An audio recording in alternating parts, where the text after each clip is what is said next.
Hatchan's Seafloor Stroll. So this story is set between the events of the Arlon Park arc and the events of Shabonti Archipelago arc. After being captured along with his crewmates and Arlon, after the events on Nami's hometown island, Kokoyashi village, Hachi manages to break out of the marine transport vessel and dives into the sea. He then decides to head back home and starts making his way there. On his way, he rescues a panda shark. As you can see from this image here, this shark had been caught on a hook and Hachi freed the panda shark. As a reward, the panda shark gave him some meat for his troubles, and Hatchan left. However, after seeing a starving man on a solitary island, Hatchan gifted this piece of cooked meat to the guy. As a reward for that, the lone human man gave Hatchan a ring as a sign of thanks. So we could assume that it was this guy trying to fish for some food and he caught the panda shark. Hatchan continues his journey back home and comes into the Goldfish Empire, where we find out that the Goldfish Princess had lost her ring. As you can see from this panel here, most of the goldfish are shocked to see Hatchan with the ring. Hatchan returns the ring to the Goldfish Princess, and for his troubles he receives a golden trident. Hatchan continues to make his way back home, and on his journey he comes across a sea boar being chased by a sea king.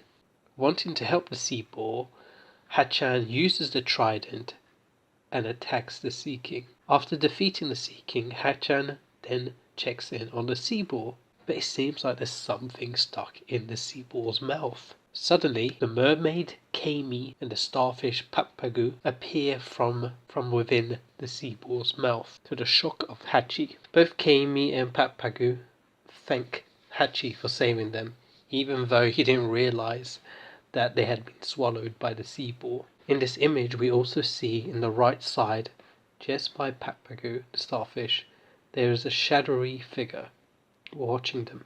The people watching them are the Marco fishermen pirates. Hatchan recognizes them, so they have a little reunion right there. So this kind of indicates that Hatchan is getting closer and closer to home, which of course we know is Fishman Island. Marco suggests a trade with Hatchan, Kami for a takoyaki map, and clearly Hatchan is overjoyed to finally get a hold of this takoyaki map. At this point we're not too sure what is the map of exactly, and of course Kami and Papago are shocked, and we continue on. We find out that the map contain the map or directions to the legendary takoyaki recipe, and Hatchan makes his way there. So from this panel it seems like Hatchan has a crush, and this character is called Octopako, and I'm guessing here he believes that if he can create the best takoyaki, he will present it to her, propose, and hopefully win her heart. So Hatchan makes his way to the marked spot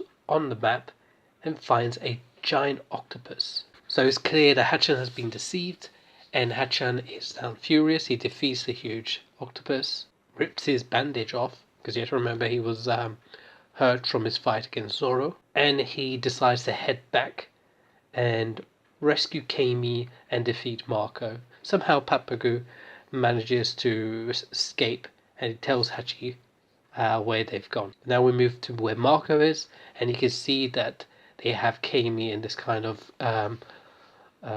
fish tank, large fish tank. Yeah, so this is, I guess, in a way we see for the first time a bit of slave trading. They don't expressively explain it here, why they captured Kami, but yeah, this is like a future glimpse of what's going to happen in the Shabonti arc. You have to remember this happened well before, years before Shabonti was even published. As Marco and his crew make their way back to wherever their base is, they're suddenly attacked by Hatchan, who burst from the sea and destroy their ship. Hatchan defeats Marco, rescues Kami, but Marco explains that they didn't deceive Hatchan, which confuses him. Hatchan returns to where he defeated the giant octopus, and inside the head of the octopus he finds the greatest, or the legendary, ingredient used to make the best takoyaki. With the treasure from Manga after defeating them, the giant octopus he defeated, including the special legendary ingredient, he thinks that there's no way Octopaco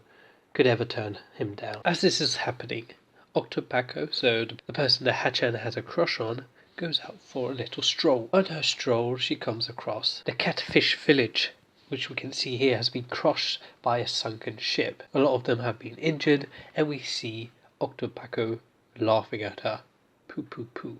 Hachi, Kami, and Papago reach the starving village, so the same village, catfish village, and they are shocked and saddened by what they see. People starving, people injured. Hachi suddenly runs for it with his treasure and ingredients that he got. So from this panel, it seems like he doesn't want to share it with anyone, and it shocks Kami and Papago. However, Hachi returns after trading his treasure for equipment and ingredients. Although he opens it in a hurry, Hachi opens his legendary takoyaki stand. With the help of Kami and Papago, they help feed the starving villagers of Catfish Village. After saving Catfish Village, Hachi has one last box of takoyaki, and he decides to keep it as a proposal to Octopaco. Octopaco, allured by the smell of the amazing takoyaki, comes closer to Hachi and his stand. She wants the takoyaki but dislikes Hachi, and we can see it from the expression on Kami and Papago's face that they have their reservations about her. Just at this moment, the Catfish Village elder arrives at the stand, and unfortunately he was running late. So this is a choice for Hatchan. Will he give the last box of takoyaki to Octopaco, the person he loves, even though it's unrequited love? Or would he save this elder and give this elder the takoyaki? And Hachi decides to give the elder the takoyaki, and Octopaco is angry and knocks him out. Now the sun sets, Hachi looks in the distance with Kami and Papago. They fall asleep, and we see Hachi's dream. So it's been a dream since he was young to open a takoyaki stand with his friends. You can see some of these are his friends from Arlon's crew. When Hachi, Kami, and Papago wake up, they see that the Catfish Village showed their thanks for saving them by building a vessel so that Hachi can continue his takoyaki business. And we end this cover story with the grand opening of Takoyaki 8. Hachi's dream finally accomplished.